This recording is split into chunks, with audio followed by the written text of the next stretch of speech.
Okay, ladies and gentlemen, this won't be much longer, but I did want to break it up in a couple pieces because it's a ton of information for this. So 8.2 continued, it's the linear equations in two variables, and we had just looked at a problem where we had a table and we graphed a line. Well, there's also some special situations where we have horizontal and vertical lines. And so if your graph says y equals something, in this case y equals 1, you're going to have a horizontal line because you're just going to go up 1 for every y, and that's where your line's going to be. So if I have a graph that says x equals -5, then wherever that -5 is on the x-axis is where I'm going to see a -5. It's not a function because this one, if I draw up a line, is going to touch multiple points. So just to kind of go back to 8.1, this would not be a function because it's going to fail the vertical line because it is a vertical line. So these are two special cases when you have a horizontal or a vertical line. Okay, so let's look at this one. When the equation of a linear function is solved for y, the equation is in function form. You may find it helpful to rewrite the equation to get it into function form. This is how you might see it, all kind of crazy. And we want to get it in function form. And function form means y is by itself on the equal sign. So you want to isolate the y and get the y by itself. So if we have x plus 3y equals 3 in function form, sorry, I thought that was inches for a second. So we have x plus 3y, and we want to write that in function form. What do I need to do? I have a lot of things I need to do, don't I? So let's go through this. What do we need to isolate? Remember, we need to do PEMDAS in reverse. So remember, when you're getting dressed in the morning, you put your skinny jeans on, then your shoes. But when you get home, you got to take those shoes off before you can take those skinny jeans off, at least to have some ease to it. Same kind of thing with this math. You want to force to try to get this in the function form. So to do that, we have to undo addition or subtraction because that is what is at the end of PEMDAS, and we need to be working our way backwards through it. So I have x, let me give x plus 3y equals 3. So I need to take and subtract the x because that's being added, and I want to move the x away from the y. So if I subtract an x from both sides, well, no matter what x is, if I subtract its exact opposite, it's going to make 0. So this becomes 0. And so I don't have to deal with that anymore. So I now have 3y equals -x plus 3. I just wrote this in the traditional form where we put the variable before the constant. So I didn't change anything. This was a -x, so I just brought this as a -x here. This was a +3, so I have a +3 written. I want to get y by itself, so I need to take and say, well, this is multiplying, so I need to do inverse operation of division by that number. So I need to divide both sides by 3. When I do that, you may be wondering what happens. I mean, this right here, easy. It becomes 1. But how did I get this crazy? Well, what this is really saying is it's saying -x is being divided by 3 and 3 over 3. Now my hand won't move. Oh, I am so sorry for that. Let's see if I can. Okay.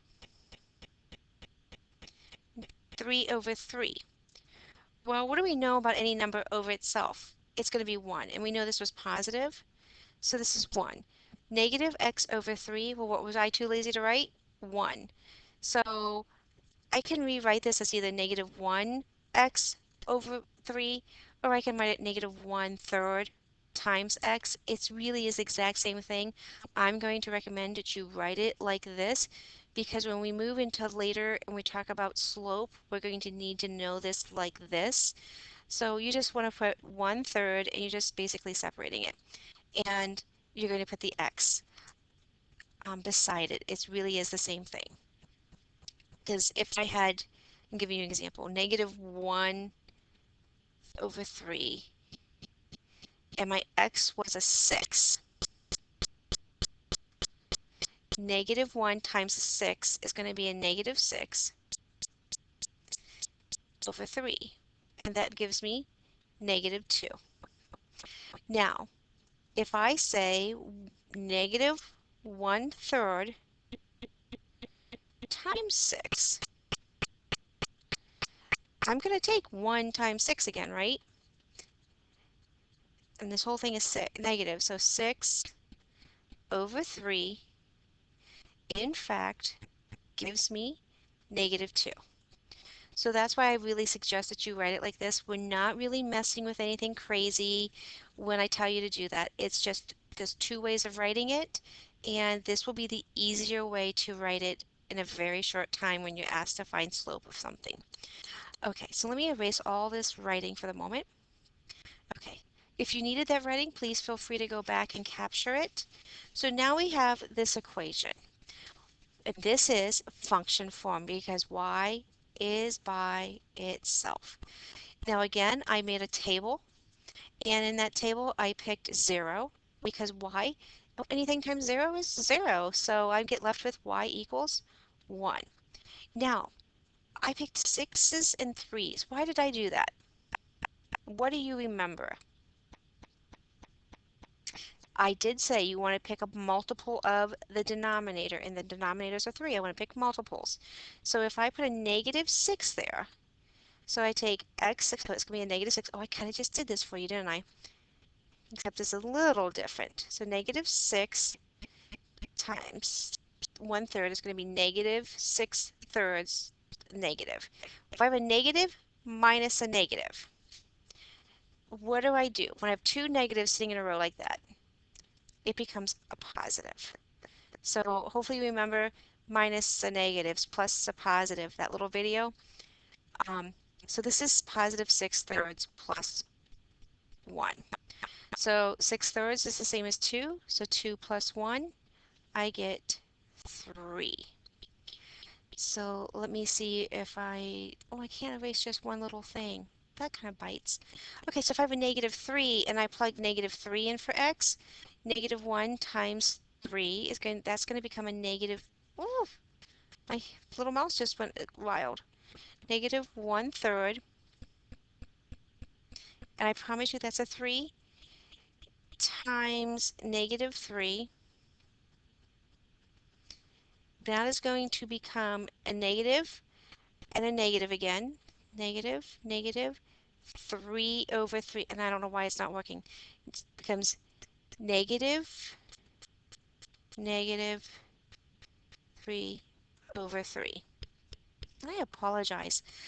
So I have a double negative, so I have a positive, just like in language arts class, if you can remember that too.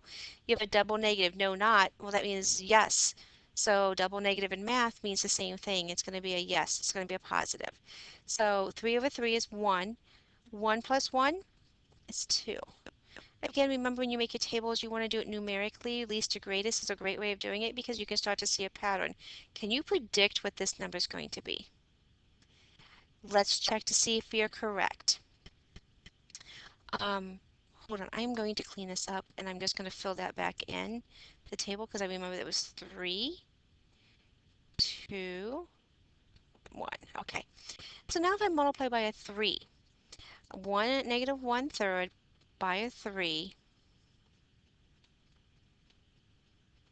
that is going to give me negative 3/3, which is the same as negative 1. So if this is a negative 1 and this is a positive 1, what do I get? I get 0. You were right. And your prediction? I bet it was right also. Now, negative 1/3 times 6. So if this was a 6, instead, this would be a 6. And so negative 6 over 3 is negative 2. This isn't, so if all of this equals a negative 2 now, negative 2 plus 1 is going to be negative 1, and I hope you were able to predict that as well. So let's try graphing this. Again, I like to start in the 0, just because I know that's a nice safe spot. Once I identify that, I can easily count. So 0, 1. Now I need to go over to the left 6 because that's all negative tells me is the direction's either left or down. 1, 2, 3, 4, 5, 6, and I'm going up 3. 1, 2, 3. Then I'm going to come back to my original or origin, go over 3. 1, 2, 3 to the left, 1, 2 up, because that's what it's telling me. And I would ideally would really hit where those two lines cross together. Now I did that, so now I'm over to the right because I have a positive 3. 1, 2, 3, and it's at 0. And then I have 6 minus 1, so I get to go over 6 places. Well, I know this is 3, so 4, 5, 6, down 1 because that's what a negative 1 means now. And I have my line. So I'm going to come back over here where I found that cool little line shape. This time though, I'm not going to pick the dashed line. I'm going to pick a solid line. Oh, look at that. I have all kinds of shapes I can pick from. Who knew? Okay, this should have double arrows on the end because my line is going to continue. However, I'm working for efficiency right now and not so much accuracy. Okay, so this is my line. This is my linear equation on a graph. So this is working it out. This is the table, and this is the graph. I'm going to challenge you to look at this really hard and see if you can make some predictions that will help you later. What did you notice when I graphed those? Let's see if I can actually pick this up and move it away a little bit. I can. So when I graphed these, what pattern did you notice that helped me make this line? What are you seeing here? Can you make any predictions using the equation we have right here? Think about it. See what you can do.